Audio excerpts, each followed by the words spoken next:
وصلنا صورة. شوفوا تعالوا احنا كسار. منتخب العراق يعني. تعال تشكيلة. Just leave her watch the barbecue, man. She's gonna burn it. Try to get me in. Try to get me in. يا محمد. Okay, everybody say whiskey. جوجو. Whiskey. جوجو. Okay, 1, 2, Yeah. 3. Don't want to work, okay?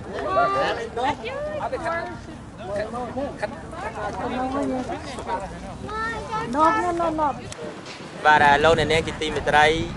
nấu pe đi bàn to pika phơi đầm nào bỏ dương chụp một ngày dương ban mà chụp nấu ủ chiên chiết muối để miền mua tha mấy Bam.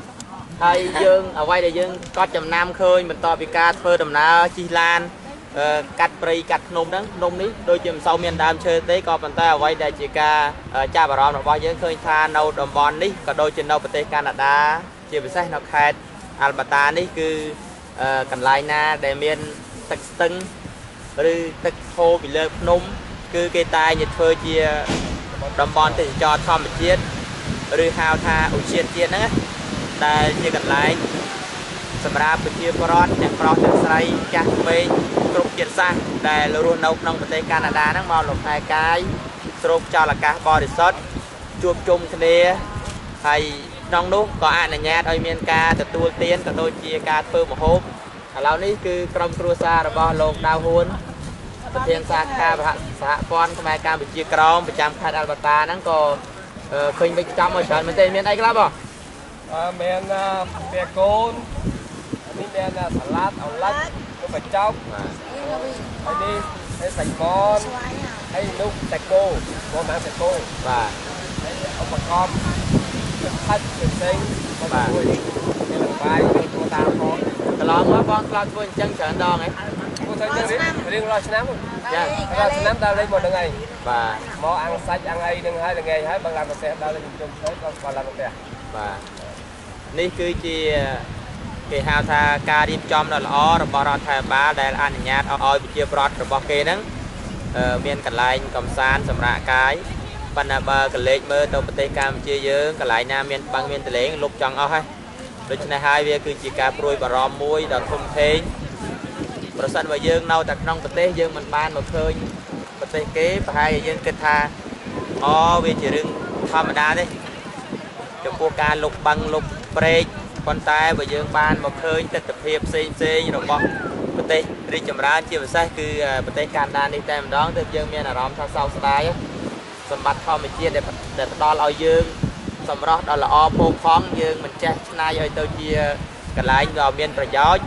បែរជាធ្វើវាឲ្យបាត់បង់ទៅវិញសូម្បីតែនៅតំបន់បឹងកក់គឺជាបឹងមួយដ៏ធំកណ្ដាលទីក្រុងភ្នំពេញមានផ្ដល់